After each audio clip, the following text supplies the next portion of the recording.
দুনিয়ার সবচেয়ে বড় কে-পপ গ্রুপের একজন সদস্য লাইভ স্টেজে গান গাইলেন আর পুরো ইন্টারনেট একসাথে ভেঙে পড়ল। না, এটা কোনো সাধারণ সমালোচনা না, এটা সেই ঝড় যেটা বিটিএস এর ভিকে একদিনেই ট্রেন্ডিংয়ে নিয়ে গেল, কিন্তু ভুল কারণে। আজ আমরা খুঁজে বের করব আসলে কি হয়েছিল সেই মঞ্চে।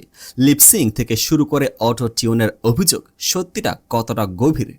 21শে মার্চ 2026 সিউলের ঐতিহাসিক গোয়াংহওয়ামুন স্কোয়ার বিটিএস তাদের নতুন অ্যালবাম এরিরাং এর কামব্যাক কনসার্ট করছে। লক্ষ লক্ষ আর্মির বুক ভরা প্রত্যাশা। কিন্তু যখন ভি মঞ্চে উঠলেন এবং এলিয়েন্স পারফর্ম করলেন, তখন সামাজিক মাধ্যমে শুরু হলো এক নতুন যুদ্ধ।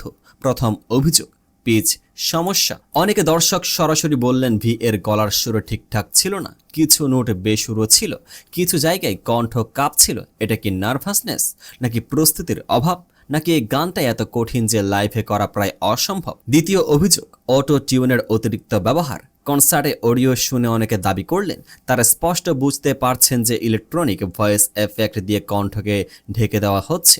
কে-পপ ইন্ডাস্ট্রিতে লাইভে পারফরমেন্সে অটো টিউন ব্যবহার নিয়ে বিতর্ক নতুন নয়, কিন্তু এবার প্রশ্নটা অনেক বড় হয়ে গেল।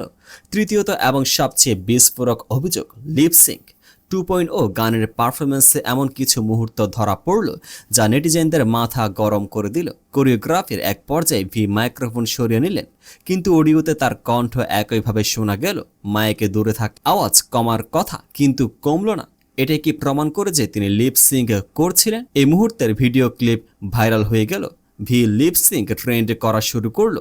কেউ কেউ সরাসরি বলল বিটিএস আমাদের সাথে প্রতারণা করেছে। কিন্তু সত্যি কি তাই? এখানে একটু থেমে চিন্তা করুন। কে-পপ কনসার্টে রিমুভড ভার্সন বলে একটা টেকনিক আছে, যেখানে ব্যাকগ্রাউন্ড মিউজিক সরিয়ে শুধু ভোকাল শোনা যায়। কিন্তু অনেক কনসার্টে গাইড ভোকাল বা ব্যাকআপ ট্র্যাক থাকে, যেটা মূল শিল্পীর কণ্ঠের মতোই। এই টেকনিক্যাল বিষয়গুলো বোঝার আগে ভার্ডিক্ট দেওয়া কি ঠিক? এই বিতর্ক আসলে একটা বড় প্রশ্ন তুলে দিয়েছে। আমরা কি একজন শিল্পীর কাছ থেকে অতি মানবীয় পারফরমেন্স দাবি করছি? হাজারো দর্শকের সামনে ক্যামেরায় আলোয় কঠিন কোরিওগ্রাফির মাঝে লাইভে সিঙ্গিং কতটা কঠিন সেটা কি আমরা ভাবছি? বিষয়টা আরও জটিল হয়ে গেল যখন জানা গেল কনসার্টের কারণে ওই এলাকায় বারবার এমার্জেন্সি অ্যালার্ট বাজানো হয়েছিল। অনেক ব্যবসা প্রতিষ্ঠান বন্ধ রাখতে হয়েছিল।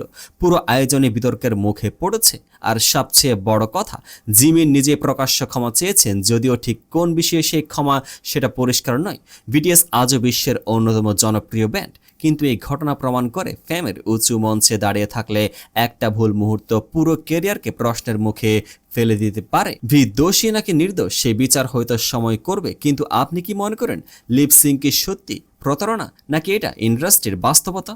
কমেন্টে জানান। ভিডিওটা ভালো লাগলে লাইক দিন আর আমাদের চ্যানেলটা সাবস্ক্রাইব করুন, কারণ এরকম গভীর বিশ্লেষণ আমরা প্রতিদিন নিয়ে আসি। পেজটিকে ফলো করে পাশে থাকুন।